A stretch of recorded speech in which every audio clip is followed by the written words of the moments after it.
Ассалаумағалейкум, қадірменді мұсылман бауырлар. Аллах тағала істерімізге берекет берсін. Мен өте қуаныштымын. Қазақстаннан маған көптеген кісілер YouTube арнамызға тіркеліп жатыр. Әрбір көрген видеомыздың көріп және тіркеліп қойыңыздар. Және біз сіздерге бүгін керемет күн, жақсы жаңалығымыз бар. Енді біздің компаниямыз жалпы Азия Трейд компаниясын білесіздер, Қазақстанға танымал, жалпы Азия мемлекеттеріне танымал. Енді сол Азия Трейд компаниясын жалпы Азия Трейд болып идеясы барлығын біз жасадық, идеяны қостық. Былайша айтқанда өмірге алып келген бірінші Алла, және екінші біз себепкер болдық. Енді ол үлкен компанияға ешқандай әңгімеміз жоқ, разымыз. Енді уақыттың өте келе ол компанияда көп адам жұмыс жасағандықтан, қой жүгіп болса қой арам өледі дейді ғой. Сол сияқты адамды көп болғаннан кейін жұмыс жасау өте қиын. Сол себепті де біз Азия Трейд компаниясынан өзіміз бөлініп Ideal Автокорея деп өзгерттік. Енді менің YouTube арнамды көріп, клиенттер яғни тапсырыс беріп жатыр. Үлкен рахмет, Алла тағала істеріңізге берекет берсін. Және ендігі хабарласатын клиенттерге де, енді хабарласатын көрермендерге де баршаңызға айтарымыз, біздің инста парақшамыз Ideal Автокорея және біздің байланыс WhatsApp нөмірлеріміз бар, Алматы офисіміз бар, бәрін сіздерге жазамыз, барлық ақпаратты береміз. Біздің осы Инчон қаласында үлкен, былайша айтқанда, 2-3 компанияның басқарып отырған Инчон қаласында офисіміз бар, ол мінекей осы жерде.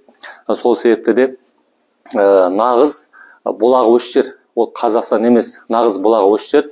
Сол себепті біздің компаниямыздың үлкен жетістіктері және қаншама 5-6 мемлекетпен жұмыс жасаймыз. Қырғызстан бар, Әзербайжан, Албания, тағы да Украина, Россия деген сияқты. Сол себепті де біз өз жұмысымызды нақты білеміз. Енді мен, есімім Нұрлан, Жамбыл облысы Тараз қаласының тумасымын. Мен Қазақстанға жіберетін Ideal Автокореяның лицосы мен. Енді кезінде Азия Трейд болғанбыз. Енді мен ешкімге таласпай, ешкімге әңгіме айтпай, өзім бірінші нәсібені беретін Алла, өзім тірлігімді өзім алып кеттім. Енді мінекей, енді барша көрермендер YouTube'дан да, Инстадан да хабарласып бізге тапсырыс беріп жатыр. Баршаңызды істерімізді нақтылап береміз. Енді мен кешірім сұраймын, бас иіп, елімізге жетпей жатқан контейнерлер үшін, Алла қаласа ол контейнерді де қарастырып жатырмыз. Осы жақтағы кореялық логистика компанияда да оларды да жауапқа тарттық, және Қытайда біздің қазақ бауырларымыз бар. Сол Қытайда келіп тұрған контейнерді де орнына жылжыту, елімізге бағыттау мәселесін қарастырып жатырмыз. Сол себепті де сабыр етіңіздер. Ешқандай контейнер жолған жоқ, контейнеріміз жоқ болып кеткен жоқ, барлығы тұр. Тек Қытайдың өзінің бір қиын заңымен қозғалмай жатыр. Оны да бір қолға алып жатырмыз. Ендігі мәселені айта кетейін, әрбір клиент, әрбір көрермен шетелден көлік алғысы келеді, Корея мемлекетінен. Kia, Hyundai, Genesis,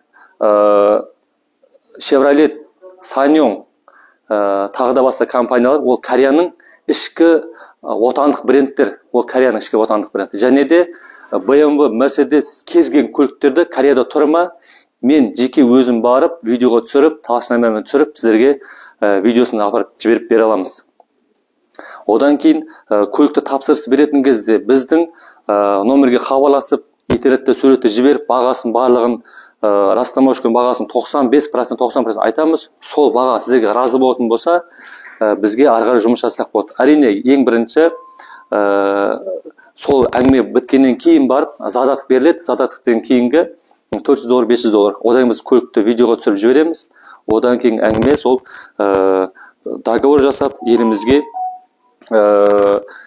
доставкасы бәрін сөйлесеміз. Енді доставканың бізде тағы бір жолы бар. Бүкіл Қазақстан кетіп жатқан, Қырғызстан кетіп жатқан Владивосток темір жол, сеткамен кететін жолы бар. Ол 30 күнмен 40 күнде деп айтады, бірақ ол 50 күнге кешуі мүмкін. Бірақ бір Алла біледі, мүмкін тез келіп жатса, әрине біз де өте қуанамыз. Екіншісі, Қытайдың темір жол осы Кореядан кемемен Қытайға жеткіземіз. Қытайға жеткеннен кейін ары қарай автотрал, яғни автобуспен елімізге кіріп келеді. Және кіріп келген кезде де ортада границада тұру мүмкін. Границада тұрғаннан кейін қабылдап сканерден өткеннен кейін әрбір көлік одан елімізге жетеді. Ол жақтардың айтуы бойынша 15-20 күнде кіргіземіз дейді. Бірақ біз сол уақыттарды да білеміз, ортада сәл бір қиындық болатын. Біз 30 күн, 35 күн деп айтамыз. Алла қаласа 15-20 күнде кірмесе де 30-35 күнде кірген қандай керемет. Оның бағасы, Владивостоктың бағасы примерно бір $3,000, $3,200 мен $3,500 арасында. Обычный бұрынғы контейнер 2-3 ай кешігетін, 4 ай кешігетін, сол контейнер ол $2,500-2,300 арасында. Енді ол контейнермен біз әзірге тоқтатамыз, себебі логистика компания бізге қашан 100% елімізге 1 ай 2 айда кіргіземіз деп айтады, сол кезде ғана біз олармен жұмыс жасаймыз. Ал әзірге біз Қытайдың автотрал, яғни бағанағы баратын автобуспен баратынмен сонымен келісеміз. Оның бағасы $3,200 дейін болуы мүмкін. Нақты айтамыз, енді жолда ортада көп нелі өтетін олар бәрі ақша сұрайды. Енді оның бағасы менің ойымша $3,000 мен $3,200 арасында болуы мүмкін. Бірақ елімізге 1 ай көлемінде көліктер кіреді. Одан кейін Аллаға шүкір, елімізде болып отқан утилизациялық сбор, утилизациялық алым деген мәселесі бүгін 23 ақпан күні шешіліп жатыр. Шешілді, 50%-ға жеңілдік болды деген естідік. Мыңда бір Аллаға шүкір. Жоғарыдағы билік басындағы көкелеріме де айтарым, заңда шығаратын кезде де өздеріңізге тарапына бір қарап, және қарапайым халықтың тарапына бір қарап шығарыңыздар. Сонда билік басындағы мен қарапайым халықтың ортасында керемет мықты байланыс, және біз сіздердің әрине дұғада боламыз. Ал енді баршамыз бір-бірімізбен тату өмір сүрейік, ісімізге Алла берекет берсін, сіздерге керемет көлік бұйырсын, бізге жұмысымыз жеңіл болсын. Аллах Тағала бізге тапсырып сенім бергендер үшін рахмет, және сол көліктеріңізді, тағы да басқа заттарыңызды елімізге аман есен кіргізейік. Және елімізге одан да басқа нелерді, жұмыстарды қарастырып жатырмыз. Ол Алла қаласа кейінгі болады, нақты болған кезде ғана біз YouTube арнасынан түсіреміз. Ал енді сол видеоның аяғынан көргендеріңізге рахмет, көңіл бөлгендеріңізге рахмет, осы уақытқа дейін сенім білдірген кісіге де рахмет, және енді алам деп көремен болып отқан кісіге де баршаңызға рахмет. Алла Тағала істеріңізге берекет, деніңізге саулық, жүректеріңізге иман берсін. Алла Тағала екі дүниенің бақытын берсін. Аумин.